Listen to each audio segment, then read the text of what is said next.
Elias Hart had spent many years riding through the wide lands of the Southwest, and there were days when he felt as if the open sky was the only roof he had ever known. He was a quiet cowboy, the kind of man who spoke softly but carried a warm presence wherever he went.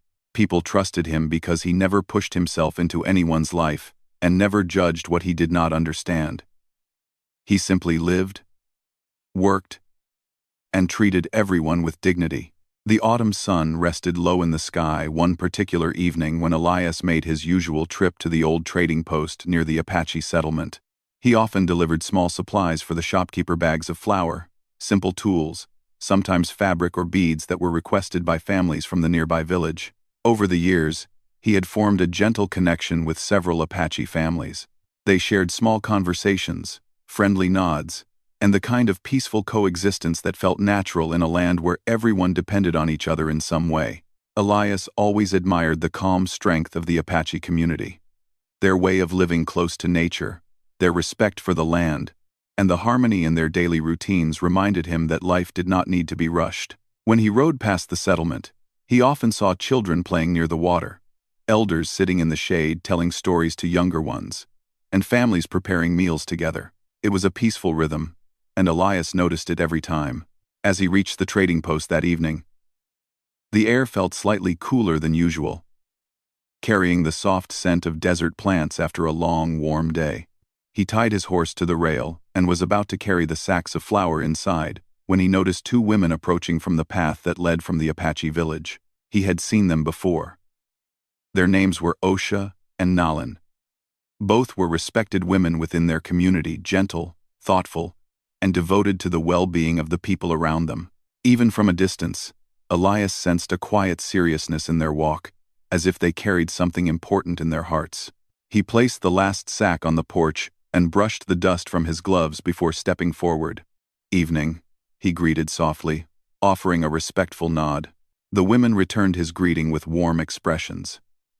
They always appreciated his calm manner and the way he never rushed his words. After a short moment, Osha spoke first. Her voice was steady, yet Elias noticed a hint of something deeper. Perhaps hope, perhaps sorrow, woven into her tone. "Elias Hart," she said gently, "may we speak with you for a moment?" "Of course," Elias replied, standing still and giving them his full attention. He sensed this was not a casual request. The shopkeeper, who had been sweeping inside the building, glanced through the window with curiosity but quickly returned to his work, leaving them their privacy. Osha and Nalan exchanged a brief look, as if encouraging each other. Then Nalan stepped forward. "We come to you with a request," she said carefully. "It is not a small one. It comes from our hearts and our responsibilities." Elias felt a sudden quietness settle inside him. There was a seriousness in their eyes that felt sacred, as though they were part of something larger than themselves. He nodded, inviting them to continue. The women explained slowly, choosing each word with care. Their community had faced many hardships that year, not from conflict or storms, but from illness and unexpected loss that touched several families. In their culture, children were seen as the continuation of strength, the way a community breathed forward into the future. And among the Apache, the birth of twins held a very special meaning. Twins symbolized balance, renewal, and harmony. They were believed to bring unity not only to a family, but to the whole village. Osha and Nalan were widows who had lost their partners in different circumstances over the past few years. They had supported each other through their grief, but time had also given them clarity. They wanted to rebuild what had been taken from their families. They wanted to bring new life into their community, not to replace anyone, but to honor what had been lost by allowing hope to grow again. When they looked at Elias, they did so with respect, not expectation. They explained that he was known among them as a man of honesty, gentleness, and honor. Their decision to approach him was not made lightly. They believed he could help them in a way that aligned with their traditions, their hopes, and their deep wish to give something back to their people. Then came the moment Elias never saw coming. Osha met his eyes and said softly, "We ask if you would help us bring children into the world. We wish for twins, if the Creator allows such a blessing." The world seemed to stop for Elias. The desert breeze paused, The fading sunlight froze across the sky, and the quiet around them deepened, as if listening for his response. He felt his breath catch in his chest. For the first time in a very long while, Elias did not know how to speak. He was not shocked in the way a man might be when hearing something strange or unexpected. It was something else. He felt the weight of their trust, the depth of their courage, and the meaningfulness of what they were asking. It was a request shaped by tradition, not by romance or impulse. It was rooted in community, in continuity, in love for their people. But Elias also felt uncertainty tightening inside him. He knew very well that settlers and ranchers around the region often misunderstood Apache traditions. Even simple acts of friendship sometimes drew whispers, and this request, so personal, so sacred, was something he couldn't easily imagine explaining to others. Yet he also knew the request wasn't about outsiders. It was about these two women, their community, and their future. The silence grew longer. Elias swallowed, trying to find words, but none came. He wasn't a man who rushed decisions, and this was the kind of moment that made a person question everything they thought they understood about their place in the world. Nalin sensed his struggle and gently added, "We know this is not something you expected. You do not have to answer today. We only ask that you think about it with respect, just as we came to you with respect." Her voice carried no pressure, no insistence. It simply carried truth. Elias nodded slowly. His heart felt heavy and warm at the same time. He wanted to respond, to express his feelings. But every sentence that formed in his mind felt either too small or too uncertain. The right words simply would not show themselves. I hear you," he said quietly at last. "And I thank you for trusting me enough to ask. I don't know what to say yet." Osha's expression softened with understanding. "That is all right," she said kindly. "Take your time. We wished only to speak openly with you." The shopkeeper stepped onto the porch then, carrying a crate. And the moment naturally drew to a close. The women gave Elias a final, respectful nod and turned back toward the village path, walking with the same calm dignity they had arrived with. Elias watched them until they disappeared behind the curve of the hill. He felt rooted in place, unable to move, as if the request had traveled straight into the center of his thoughts and settled there like a quiet but powerful presence. When he finally untied his horse and mounted up, the sky had already turned a deep shade of gold. He rode slowly, letting the gentle rhythm of the horse carry him across the open land. The wide desert stretched ahead, peaceful and endless, but Elias no longer saw it with the same eyes. His mind was filled with unanswered questions, unfamiliar emotions, and a sense of responsibility he had never expected to feel. He didn't know what his answer would be. He only knew that his life had changed the moment Osha and Nalin had spoken their request, and as the sun dipped behind the distant hills, Elias rode home with a heart full of wonder, confusion, and a quiet respect for the courage of the women who had asked him for something so deeply meaningful. He did not yet have words, only the beginning of a journey he never imagined he would take. Elias rode home that evening with a mind so full he could hardly hear the sound of his horse's hooves against the dry ground. Normally, the quiet ride helped him relax after a long day. But this time, the silence only made his thoughts louder. He kept seeing the faces of Osha and Nalin calm, respectful, sincere, and hearing their gentle request repeating over and over again. He had always believed himself to be a simple man. He worked at the ranch, took care of his horse, helped neighbors when they needed help, and tried to live without harming anyone. His life followed a rhythm he understood, but now he felt as if he had stepped into a moment much bigger than he was prepared for. When he reached the ranch house, the sky was already turning a deep blue. The first stars had begun to shine faintly above him. He unsaddled his horse slowly, brushing its coat with long, steady strokes, hoping the familiar task would calm his mind. But even that didn't help. His thoughts kept circling back to the two women, waiting for an answer he did not yet know how to give. After finishing his chores, he went inside and lit a small lamp. The warm glow spread across the wooden walls, making the small room feel softer. He sat at the table with a cup of warm tea, hoping the quiet would help him think clearly.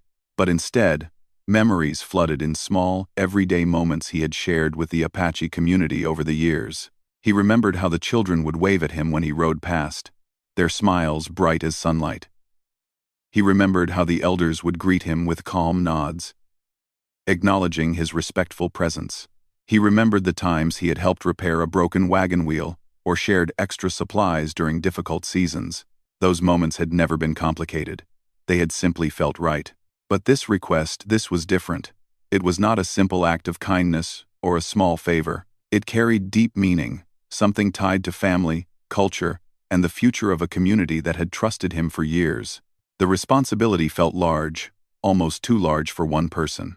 As the night grew darker, Elias found himself wrestling with two very different fears. One was the fear of doing something wrong, of misunderstanding the women's intentions or their traditions. The other was the fear of refusing something important, something that could bring hope to people who had already endured so much sadness. He knew the women had not asked him out of impulse. Their request carried the weight of love for their community, respect for their ancestors, and a belief that new life brought new healing. They had come to him with sincerity and grace, and he did not want to respond with confusion or hesitation that might seem disrespectful. But on the other hand, Elias also had to think about his own world. The ranching community was not always kind when it came to understanding different cultures. People talked too easily, judged too quickly, and often forgot to consider the hearts behind someone's choices. He did not want Osha or Nalin or their families to face trouble because of him. He sighed deeply, leaning back in his chair. For the first time in a long while, he felt lost. In the days that followed, Elias continued his regular work, but everything felt different. His hands moved through familiar chores, but his mind drifted again and again to the same questions. Whether he was mending fences, guiding cattle, or carrying supplies, his thoughts remained close to the Apache village. Whenever he rode near the area, he felt a gentle pull inside something that reminded him of the trust Osha and Nalin had shown him. He admired their courage, their honesty, and the way they had spoken without fear, even though the question had been so delicate. A few days later, Elias decided he needed to speak with someone who understood the ways of different cultures and the deeper meaning behind traditions. There was only one person he trusted for such guidance: Old May. Old May lived in a small adobe house near the river, where she grew herbs and helped people with remedies or advice when they needed it. She was wise, patient, and gentle, and she had a gift for seeing situations from more than one angle. People from all backgrounds came to her for comfort and guidance, and she treated everyone with the same warm heart. When Elias arrived, Old May was sitting outside, sorting dried leaves into little baskets. She looked up the moment she heard his horse approach, and her eyes, always bright with quiet understanding, softened with welcome. "You have a heavy mind, Elias Hart," she said before he even spoke. "Your face carries a story." Elias dismounted and gave her a small smile, though it was more tired than cheerful. "I suppose it does," he admitted, sitting on a wooden stool near her. "Tell me," she said simply, and so he did. He told her everything: the request from Osha and Nalin, his confusion, his fears, and his uncertainty about what the right answer might be. As he spoke, Old May listened without interrupting, her hands still gently moving among the leaves. When he finished, she set the basket aside and looked at him with thoughtful eyes. "They came to you with respect," she said quietly. "That alone is a gift. Not many people are trusted with something so meaningful." Elias lowered his gaze. "I know. I don't know if I'm the right person for something so important." Old May smiled gently. "Sometimes the right person is not the one who feels certain, but the one who cares enough to hesitate. That tells me your heart is thinking carefully, not selfishly." Her words settled softly in the air, like feathers drifting to the ground. Elias looked up, confusion still lingering. "But what if I bring trouble to them? What if people misunderstand? What if—" Old May raised her hand slightly, stopping him with a calm gesture. "Every path carries risks, my boy. Even choosing to stay silent is a choice with consequences. That is the nature of life. But you must decide not from fear, but from understanding. Elias took a slow breath. And how do I find understanding? Old May leaned back in her chair. By listening to them, to your own heart, and to the meaning behind their request. They did not ask you for romance. They did not ask you to take anything away from them or their traditions. They asked for help in continuing something beautiful, life itself. She paused a moment before continuing. You cannot decide this quickly. But I do know one thing. The world continues only because some people choose kindness, even when kindness is not simple. Her words touched something deep inside him. They made the decision feel less like a burden and more like an opportunity to do something meaningful. He left Old May's home feeling a little lighter, though still unsure. But now, his uncertainty carried room for hope, not just fear. He realized he didn't have to rush. He just needed to approach the matter with clarity and respect. Over the next few days, he watched the world around him carefully, noticing small signs of life he had often overlooked. The way a tiny cactus flower pushed through dry soil, the way a family of birds worked together to build a nest in the cottonwood tree, the way children from the ranch chased each other, laughing as if nothing in the world could stop them. Life was always trying to grow. Maybe the Apache women were simply trying to honor that truth. Elias thought of Osha's steady gaze, Nalin's calm voice, the quiet strength in their presence. They had already shown trust in him. He wanted to answer with the same trust in return. As another sunset painted the sky with soft orange light, Elias knew he needed to speak to them again, not with an answer yet, but with honesty. They deserved to hear his thoughts, his fears, and his hopes directly from him. The next morning, with the air still cool and the scent of desert plants drifting gently around him, Elias saddled his horse and prepared to ride toward the Apache village. Whatever happened next, he knew he was stepping into a moment that mattered not just for him, but for the women who had asked him for something deeply connected to their future. He still didn't know what his final answer would be, but he was ready to listen, ready to understand, and ready to walk the next part of the journey. Elias woke early the next morning with a strange mix of calmness and nervousness resting inside his chest. The sunlight had not fully reached the horizon yet, but the quiet glow in the sky told him that dawn was moments away. He moved slowly around the ranch yard, finishing his chores almost without thinking about them. His hands worked out of habit, but his thoughts were fixed on the conversation he knew he needed to have.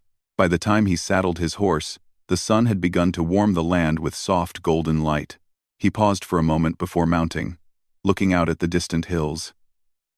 It was peaceful, so peaceful, that he almost felt guilty for carrying such heavy thoughts on a morning this gentle. But the decision he was approaching was not one he could ignore. It was tied to people's hopes, their futures, and the trust they had placed in him. As he rode toward the Apache village, he felt the air shift.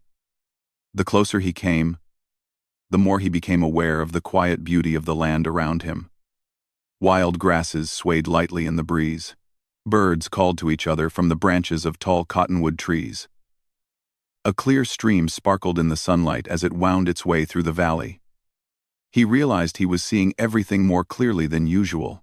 It was as if the world itself was encouraging him to open his heart. When Elias reached the edge of the village, he slowed his horse to a walk. He did not want to appear rushed or unprepared. Respect mattered here. Every small action carried meaning. As he approached, a few children paused from their play to wave at him. He returned their wave with a gentle smile, feeling a small warmth spread through him. These were the same children he had seen many times before. The ones who made him feel welcome without even trying. Two elders sat beneath a shaded area, speaking softly to each other. They nodded at Elias as he passed, recognizing him not as a stranger, but as someone who had shown kindness over the years. Their acceptance settled his nerves a little. Finally, Osha and Nalin came into view. They were standing near a small garden where they often worked, tending to herbs and flowers that the community valued. When they saw Elias riding toward them, they exchanged a brief glance, then stepped forward with calm expressions. Elias dismounted slowly. For a moment, none of them spoke. The quiet between them was not uncomfortable, it was thoughtful. like the pause before an important truth is shared. At last, Elias took a breath. "Thank you for meeting me," he said gently. "You are always welcome here," Osha replied. Nalin gave a small nod. "We hoped you might come, but we did not want to hurry you." Elias appreciated their patience more than he could express. He looked at them with sincerity. "I have thought about your request every day since you spoke to me. It has stayed with me because I understand how important it is to you and to your community." The women listened closely, their faces open and respectful. "I want to be honest," Elias continued. "When you first asked, I had no words. Not because I felt anything wrong, but because I felt unsure. I worried about misunderstanding your traditions, or doing something that might bring trouble your way. And," he paused, searching for the right words, "I worried that I might not be worthy of the trust you placed in me." Osha stepped forward a little. "Your honesty is not a weakness, Elias Hart. It shows us that you carry our request with care. Not lightly," Nalin added softly. "We did not choose to speak to you without thought. We felt peace in our hearts when we decided. That peace came from the way you have treated our people over the years, with respect, with kindness, and without judgment." Elias lowered his gaze for a moment, touched by their words. "I want to understand everything clearly," he said. "I do not want to make assumptions. I want to know what this means for you, what your hopes are, and what you expect from me." The women exchanged a gentle smile, grateful for his sincerity. Osha spoke softly. "What we ask is not about ownership. It is not about joining families or changing roles. It is about helping life continue. Our community has lost much in recent seasons, and healing must come from hope. New children bring that hope.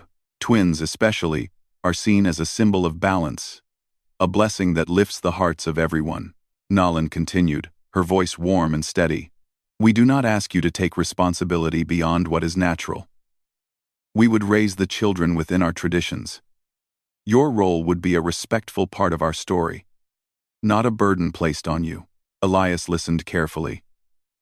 The sincerity in their voices eased some of the tension he had been carrying. They were not asking him to change who he was or abandon his life. They were asking him to participate in something meaningful, something rooted in culture and care. Still, one question weighed on him. "Are you certain," he asked gently, "that choosing me will not bring difficulty for you? I don't want people from my world or anyone to misunderstand and cause discomfort for your families." The women did not answer immediately. They took a moment to think, showing how seriously they valued his concern. Finally, Osha spoke. "We understand the risk, but we also understand that every decision carries both risk and potential. What matters most is the intention behind it. We approached you because we believe your heart is good, and goodness does not need to hide." Nalin added softly, "Even if some people misunderstand, we know our truth. And truth has a way of standing on its own." Their confidence touched Elias deeply. He had expected uncertainty, maybe even doubt. Instead, he found strength, quiet, gentle strength that came from experience, courage, and a deep understanding of who they were. The three of them walked slowly toward the stream, where the shade was cooler. They sat on smooth stones near the water's edge, letting the soft sound of flowing water create a peaceful space around them. Elias took his hat off, rested it on his knee, and looked out at the clear ripples. "I want to help," he said quietly. "Not out of pressure, and not out of guilt, but because I respect you both, and because I see the goodness in your intentions." The women's expressions softened with relief and gratitude, but they did not interrupt. They let him continue. "But I also want to move carefully, with understanding," he said. "I want to know your traditions fully. I want to honor them correctly. I don't want to misunderstand what this means for you, for the children, or for your community." Osha smiled gently. "Then we will guide you, step by step. There is no need to rush. Respect grows slowly, like a plant. Patience helps it bloom." Nalin added, "Your willingness to learn means more to us than anything. The heavy weight in Elias's chest finally began to lift. For the first time since hearing their request, he felt a sense of clarity, not full certainty, but the beginning of a path he could follow with confidence. They spent the next hour talking, sometimes in words, sometimes in quiet moments that needed no explanation. The women shared stories about their families, their customs, and the meaning of hope within their culture. Elias listened with a peaceful focus, absorbing each detail with care. Before he left, Osha placed a gentle hand over her heart. "Thank you for coming to us," she said. "Your presence today shows great respect." Nalan added, "We will walk this journey together. You are not alone in it." Elias felt warmth spread through him, deeper than anything he had expected. He realized that this moment, this gentle agreement to move forward with understanding, was the beginning of a bond built on trust, not obligation. As he rode home, the sky stretched out before him in bright shades of afternoon blue. The land felt open, welcoming, almost lighter. He knew there would still be uncertainties ahead, but now he carried something hopeful inside him. He was not stepping into this alone. He was stepping into it with two women who had shown immense courage and kindness, and who believed that life could grow even after loss. For the first time since their request, Elias felt peace settle gently over his heart. He did not have all the answers yet, but he had taken the first true step. The months that followed moved gently, like slow rivers winding through wide land. Elias found himself becoming part of a rhythm that felt new but also surprisingly natural. He visited the Apache village regularly, not out of pressure, but out of a quiet promise he had made to walk this path with understanding and respect. Each visit brought new conversations, new lessons, and new moments of connection that deepened his trust in Osha and Nalan, and their trust in him. The village welcomed him kindly, always recognizing the sincerity he brought. Children greeted him with bright smiles, weaving around his horse as if they had always known him as a friend. Elders nodded in warm approval, seeing how carefully he listened, how gently he moved, and how seriously he took his role in something so meaningful. Elias spent many afternoons sitting beside Osha and Nalan, under the shade of cottonwood trees, talking quietly about life, tradition, and the deep hopes they carried for the future. They taught him the meaning behind certain ceremonies, the values their ancestors had passed down, and the belief that every act of kindness helped shape the destiny of generations. Elias listened with the same patience he used when tending to young animals at the ranch, slow, steady, and with a heart that wished to understand fully. Over time, he felt his confusion ease, replaced by a feeling of peaceful purpose. The village soon entered a season of preparation, not hurried or dramatic, but calm and full of hope. The community supported Osha and Nalan with gentle care, offering blessings, songs, and small gatherings filled with warmth. People brought food, herbs, and handmade gifts, each item shared with a wish for happiness and new life. Elias did not stand at the center of these preparations. That was not his place, but he stood close enough to offer help when asked, to listen when spoken to, and to quietly support the women who had trusted him with something precious. As the months passed, Osha and Nalan began to show signs of upcoming motherhood. Their faces glowed with pride and peace, and the village grew more joyful with each passing day. Elders often said the land itself felt different, lighter, brighter, touched by the promise of new beginnings. Elias visited often, always bringing something thoughtful: a handmade cradle board from local craftsmen, warm blankets sewn by the ranch women, or baskets of fruit from his own small orchard. Each gift was accepted with gratitude, not because of its value, but because of the heart behind it. The bond between Elias, Osha, and Nalan grew strong, not as a romance, not as a forced family, but as a partnership rooted in kindness, respect, and shared care for the future. They worked together like three steady pillars supporting a single, beautiful hope. As the time of birth approached, the village prepared with quiet excitement. Special songs were sung at sunrise, small gatherings were held at dusk, and prayers were whispered with gentle smiles. Everyone felt that something wonderful was coming. Elias felt it too. Every time he looked at the village, he felt proud not of himself, but of the courage of the women who had trusted him, and of the calm strength of the community that stood behind them. One evening, as the sky glowed with shades of pink and soft purple, Elias sat by the stream with Osha and Nalan. They rested peacefully, enjoying the evening breeze.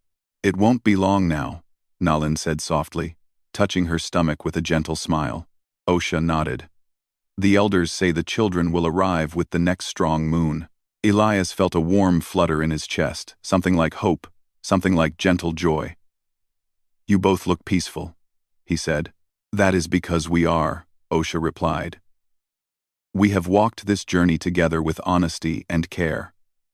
The Creator honors such paths." Elias looked down at the water, feeling humbled. "I'm grateful you trusted me," he said. Nalan smiled warmly. "We trusted you because you listened. Listening is a great gift. Many people speak, but not many listen with their hearts." Their words stayed with him long after the sun had disappeared behind the hills. Weeks later, the day arrived quietly, no sudden rush, no fear. The village moved with graceful purpose, guided by experienced women who supported Osha and Nalan with gentle hands and calm voices. The air was filled with soft whispers, hopeful prayers, and the peaceful hum of community working together. Elias stayed outside the birthing lodge, as tradition required. He sat under the shade of a large juniper tree, breathing slowly, his heart steady but full. He did not pace. He did not worry. He simply waited, trusting that everything was being cared for by the people who understood these moments best. Hours passed softly. Elias listened to the wind, brushing through the grass, to the creek flowing nearby, to the gentle songs of elders gathered around small fires. It felt like the whole world was holding its breath in kindness. At last, the door of the lodge opened. A young woman stepped out, her face bright with joy. She looked at Elias with sparkling eyes. "They have come," she said. "Two beautiful babies, a boy and a girl. Healthy, peaceful, a blessing for all." For a moment, Elias could not move. The words settled inside him like warm sunlight, spreading through every part of his heart. He stood slowly, feeling his breath grow deep and full. He did not go inside. That was not his place. But Osha and Nalan soon came out, wrapped in soft blankets, smiling with a joy so pure it seemed to shine brighter than the sun. Osha carried a tiny baby boy, his eyes closed, his face calm as a resting flower. Nalan held a little girl, bundled carefully, peaceful and small, and perfect. Elias stepped forward, his voice soft with awe. "They are beautiful. And Dezaded, those Targ. And Dezade, those Targ." Osha smiled gently. "They carry the spirit of renewal," Nalan added. "They will grow strong, loved by many." Elias felt something swell inside him, something quiet and deep. He did not try to name it. Some feelings were too large for words. The village celebrated with songs that rose into the evening air, like blessings carried by the wind. People danced gently, shared food, exchanged warm embraces, and welcomed the children with hearts full of happiness. Elias stayed at the edge of the circle, not wanting to take attention away from the families. But many villagers approached him, offering respectful nods, grateful smiles, and quiet words of thanks. Their kindness touched him in ways he had not expected. He realized then that the act he had worried about so deeply had become something beautiful, something accepted, honored, and surrounded by peace. As the night settled and the celebrations slowly softened, Elias found himself watching the twins resting in their mother's arms. The boy's hand was curled into a tiny fist, and the girl's fingers stretched gently as if reaching for the stars. A calm joy filled him. Not pride, not ownership, just the simple happiness of knowing he had helped life continue in a world that always needed more hope. In the months that followed, Elias visited the village often. He watched the children grow slowly, their eyes growing bright, their smiles lighting the faces of everyone around them. Osha and Nalan raised them with deep love, teaching them songs, stories, and the ways of their people. The twins were gentle souls, full of curiosity, laughter, and the quiet wisdom that seemed to run in their family. They followed each other everywhere, moving like two matching rays of light across the land.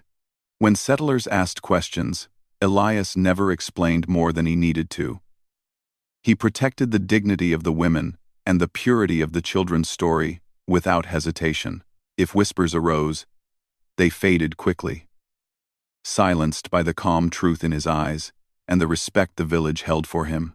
Years later, as Elias watched the twins run freely along the stream, their laughter echoing across the valley, he felt grateful, not because he had done something extraordinary, but because he had been allowed to share in something meaningful. He realized that the world was shaped not by loud actions, but by quiet acts of compassion, acts that brought people together rather than pulling them apart. The Apache community continued to thrive. Osha and Nalan stood proud as mothers, surrounded by the love of their people.